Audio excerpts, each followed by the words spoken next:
Hello বন্ধুরা, তোমরা সবাই কেমন আছো? আশা করি সকলে খুবই ভালো আছো। তো এই মুহূর্তে আমরা দাঁড়িয়ে রয়েছি পূর্ব মেদিনীপুর জেলার মহিষাদলের জগৎপুরে তোমাদেরকে দেখাতে একটা বিখ্যাত এবং ঐতিহ্যবাহী কালী মেলা।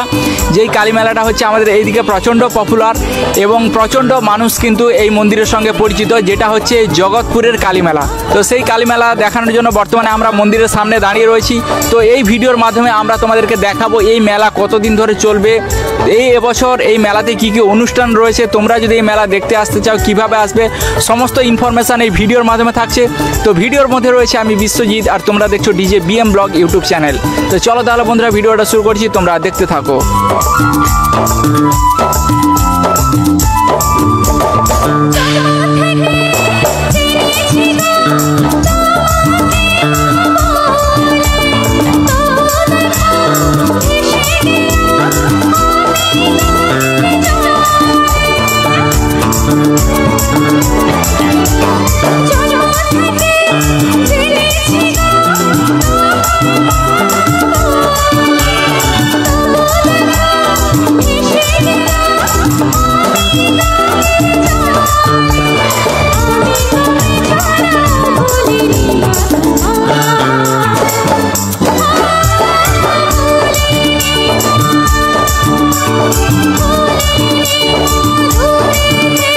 করে যে এই মন্দিরে আসতে হলে কিভাবে আসতে হবে, মানে ধরো হাওড়া থেকে দীঘা থেকে আসবে, একটু রুট গাইড করে দিলে ভালো হয়। হাওড়া থেকে যদি বাই বাসে আসেন তাহলে হাওড়া থেকে দীঘার বাস ধরে নন্দকুমারে নামতে হবে।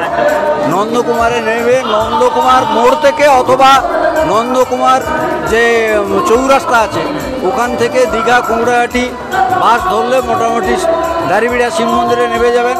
দাঁড়িবিড়া শিব মন্দিরে টোটো আছে, অ্যাভেলেবল টোটো, সেখানে টোটো ধরে এখানে আসতে পারবেন। তোমারি পরশে, তোমারি পরশে জীবন আমার ধন্য হলো। তুমি যে আমার চির আশার আলো, তুমি যে আমার চির আশার আলো। তোমারি পরশে জীবন আমার ধন্য হলো। তুমি যে আমার চির আশার আলো, তুমি যে আমার চির আশার আলো। তোমারি পরশে। এই মেলা কতদিনের বা কি কি অনুষ্ঠান সূচি রয়েছে? আজকে এবছরের মেলা আমাদের 7 দিনের মেলা, সরকারিভাবে 7 দিন। এইবার পরবর্তীকালে অনুষ্ঠান বাড়লেও বাড়তে পারে।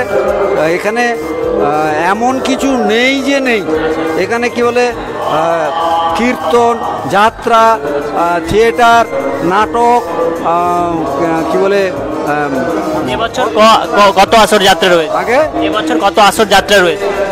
কত আসর যাত্রা রয়েছে? না, যাত্রাটা এবছর 1 আসরই আছে, কিন্তু কীর্তন আছে 2 আসর, পুতুল নাচ আছে ইত্যাদি।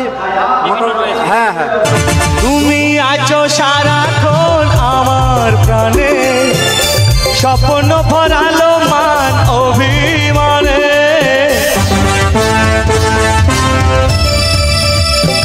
ও তুমি আছো সারাক্ষণ আমার প্রাণে, স্বপ্ন ভরালো মান অভিমানে। তোমারি মমতা আমার সকল আশা রাঙিয়ে দিল। তুমি যে আমার চির আশার আলো, তুমি যে আমার চির আশার আলো।